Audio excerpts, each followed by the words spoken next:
gake biba mu buzima aho umuntu aba ashobora gukora ikintu atazi ko gishobora kuzamuviramo inyungu zirenze izo yatekerezaga ajya kukinjiramo. Ni gake biba mu buzima aho umuntu ashobora gufasha undi nta nyungu yitezemo, nyamara nyuma abantu bakabizirikana bakagira byinshi bamuha atari yiteze, ndetse bikaba bishobora no guhindura ubuzima bwe. Yitwa Bunani Jean Claude, yatabaye umwana wari ugiye gutwarwa n'amazi mu Rwanda mu mujyi wa Kigali aho bita Nyabugogo. Nyuma y'ibi abantu batandukanye bashimye iki gikorwa hirya no hino ku mbuga nkoranyambaga ndetse no mu biganiro bagendaga bagirana henshi hagiye hatandukanye bashimye iki gikorwa yakoze, nyamara bari bakabaye bakabikoze mbere y'uko bagikora. Bo bari bari gushungera abandi bafata amafoto. Nyuma y'uko inkuru isakaye benshi bagiye bamushima mu buryo butandukanye. Umujyi wa Kigali wamushakiye akazi aho akora akazi k'ubusekirite ku ivuriro riherereye hafi y'urusengero rwa Sainte Famille hano mu mujyi rwagati. Nyuma yaho ariko Minisiteri y'Ibiza nayo yamugeneye inkunga y'amabati. Gusa ariko impano zirakiyongera kuri ubu. Umuryango w'Abanyarwanda uba muri Leta Zunze Ubumwe za Amerika wahisemo kongera gushimira uyu musore, niko guhitamo kongera gushyira itafari mu bihembo yagenewe. Nyuma yo kubona igikorwa uyu musore yakoze, wahisemo kugira icyo wamukorera kugira ngo ubuzima bwe burusheho guhinduka, kuko igikorwa yakoze ari icy'ubutwari. Uyu munsi kuwa gatanu tariki 16 Werurwe 2020 nibwo uyu muryango wari uhagarariwe na Dr. Yohani Kayinamura waje guha uyu musore moto nshyashya ikiri mu mashashi, ndetse nyuma y'ibi inagerekaho gushingira iduka umugore w'uyu mugabo, dore ko ngo nawe yari atunzwe no guhingira abantu. Mu kiganiro Dr. Kayinamura yagiranye na One Nation Radio yatubwiye ko bageze mu Rwanda mu ntangiriro z'iki cyumweru bakaganira n'uyu musore. Gusa igikorwa cyo kumushyikiriza iyi moto ye yari uyu munsi wo kuwa gatanu. Yatubwiye kandi ko ibi byavuye mu bushake bwe ndetse n'umugore we, ko atari bo babibahitiyemo, ko ahubwo babasabye icyo babafasha babona gishobora kubageza ku ntego bihaye, ariyo yo kuba bagura inzu. Ni muri uko kubafasha kuba babagurira moto ndetse bakabashingira n'iduka. Mu by'ukuri twebwe numva hari ingano atariyo ngombwa cyane, gusa twebwe nk'uko twavuganye nabo turavugana iki mwumva cyabafasha mu buzima, n'iki gikenewe mwumva kugira ngo mube mwatera imbere. Twebwe baduhaye icyo wumva bakeneye maze turenzaho tunabakubira kabiri. Mu by'ukuri ntabwo twari dusanzwe tuzi neza yuko kuko ari umuryango ukeneye ubufasha, ariko uko byagiye bigaragara, ko social media yagiye bigaragaza, twabonye yuko koko ari abantu bagiteye. n'umuntu aracyari urubyiruko, n'umuryango aracyari mutoya, barakeneye gutera imbere. turavuga tutari kuriya muntu koko wakorana nawe afite umutima wo gufasha, nawe wamufasha byamugirira akamaro cyane cyane, kandi tunareba ko yararokoye umwana. Natwe turavuga tutireka natwe tugerageze tumufashe n'umwana we nawe azagire ubuzima bwiza, ku buryo nazakora azajya avuga ati papa yabaye intwari kandi nanjye byangiriye akamaro, bityo nawe yumve ko hari ikintu kuba intwari mu buzima hari icyo bishobora kumugezaho.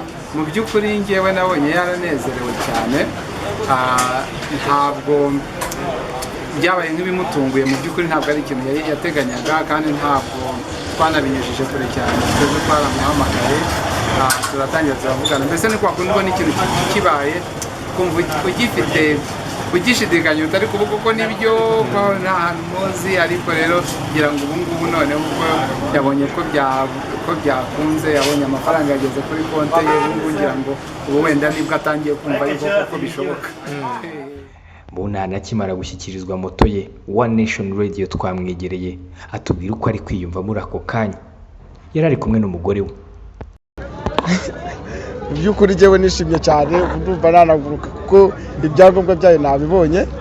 Ubu rero niyo mpamvu navuga ati Mana ushimwe, ntacyo bari abapapa batari kunkorera nk'abantu bishyize hamwe. Ubwo rero mu by'ukuri ndumva agiye kwishima kwanjye, umva simbizi ko nabivugamo kuko nishimye bihagije. Ubwo Mana yanjye simbizi nako. kuko ibyishimo natari mfite igihe cyose ubu nabigize uyu munsi mfite iki cyuma ibyangombwa byacyo nkaba mbifite ubwo urumva Imana uhabwa icyubahiro. Njye nuko moto yanjye mu by'ukuri kuva bayimpaye nanjye ntabwo nzaba ikigwari, nzayikoresha nanjye ubuzima bwo nari ndimo nanjye buhinduke, nanjye nitera imbere nk'uko babishatse kuko nanjye mva mu byo nari ndimo mbere, n'umudamu wanjye n'umwana wanjye nanjye nkareba ko yakura neza akabaho mu buzima bwiza. ubwo urumva mu by'ukuri nicyo kintu naba nshimiye Imana kuko indengeye family yanjye nanjye kandengera Mana simbizi kuko njye nashima Imana ku bintu byinshi iri kugenda inkorera. Akazi nako bibaye ngombwa kubera iyi moto n'ubundi ntabwo nabona icyangombwa kinyemera kuba nayurira. Mu by'ukuri n'ubundi akazi nagakomeza na moto nayo ikabihiga na madamu nawe akaba ari muri iyo business. Mu by'ukuri nanjye nawe twaduhuriza hamwe n'iyo moto nayo twinjiriza, ndumva nta kibazo igihe Imana yazamera perime nabwo ubundi nkazagira uko nanjye nahita wenda ndumva nawe maze kwikusanya nkagura n'indi. Ubwo ndumva indi iyi ngiyi nguze hari igihe wayifatanye yaba ari kuyirangiza nanjye nkigurira iyanjye narabonye perime ubundi nanjye nkihigira n'ubundi akazi nkakarekera bose wanjye, ariko nabwo ntabwo namuvaho kubera bonye ibi ngibi. Moto yo nyine ndayizi ariko ikibazo ni icyangombwa. Mu by'ukuri n'ubundi nyine akazi kanjye buri weekend nibwo nakora. Ubu weekend niyo najya nsoza saa 11 saa kuwa gatandatu najya niyongoza nkamanuka nkareba uko ibintu bihagaze, nareba hari icyamunaniyemo nkareba uko nasiga ngikemuye kuwa mbere nkabyuka nza mu kazi nawe agakomeza akazi, ndumva bitazamunanira nawe ni umuntu ukuze. Mu by'ukuri kujya kumanuka kureba uriya mwana icyo gihe ndumva navuye gupakira umucanga ku giti cy'inyoni. Mu by'ukuri nsanga bamwe bibereye barimo barafotora, yego nta bubasha bari bafite bwo kuba bamanukamo, ariko icyanshashi cyane ku mutima nuko nasanze barimo barafotora kandi umwana amaze mu isaha muri ayo mazi.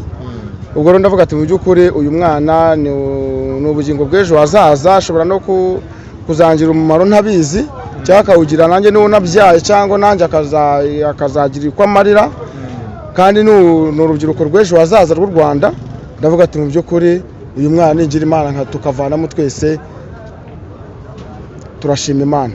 Kubw'amahirwe rero ngiye kubona mbona toto wanjye ndamuzanye, abantu bose bavuze impundu kuko rura n'urubyiruko rw'ejo hazaza. Ntabwo nzi icyo azabera Rwanda, ashobora no kuzaba perezida cyangwa akaba Miss Mayor akaba ibyo ntabwo nabigendaho, gusa navuga gatereka muzane, sinzi icyo azaba ejo hazaza. Ubwo nari mufite ariko nkavuga ati ntabwo nanjye naba nk'aba bari gufotora gutya ngereka nze niyo napfa nkapfa wenda bavuga ati yari yamanutsemo muri twese mu bantu bahagaze gutya harimo wavuyemo wenda ajya kumureba twese nk'uko atagenda wenyine, harimo wayagendanye nawe ajya kumurohora, ariko kubw'Imana ngiye kubona mbona tuvuyemo gutya. Nyine madamu nawe yarabimbarije ariko ndamusobanurira arambwira ati mugabo warakoze tubundi umutima ni nk'uyu nguyu nawe. Mu by'ukuri niyo mpamvu nubwo bamwe mu cyaro nyine bamureba ati ni akana gatoya yereka nta sayizi ntaki, ariko mu by'ukuri burya ubundi urukundo nirwo rwa mbere. Ntabwo wavuga ngo ikintu iki n'iki ngo ni umuntu mwiza ni ibintu birenze, umutima niwo ukora ubundi. Ubwo rero umugore wanjye nta kintu namuhishe kuko namubwije uko bimeze, kandi ndavuga ati mu by'ukuri nabikoze nta n'ikintu nta bihembo nteganya, ariko kubw'amahirwe biri kugenda biza. Nanjye nk'uko abantu bangura ibi byuma, iki cyuma no kuvuga ko nabo bafite umutima wa kimuntu, nk'uko bari kumemba yuko nanjye narengeye uriya mwana, nanjye bari kundengera ku buzima bwa family wanjye na madamu nanjye ubwanjye. Ubwo urumva ko nabashimira n'ukuri barakoze, urumva ko nanjye bari kunkura mu gisebo y'icyo nari ndimo mbere. Narishimye cyane.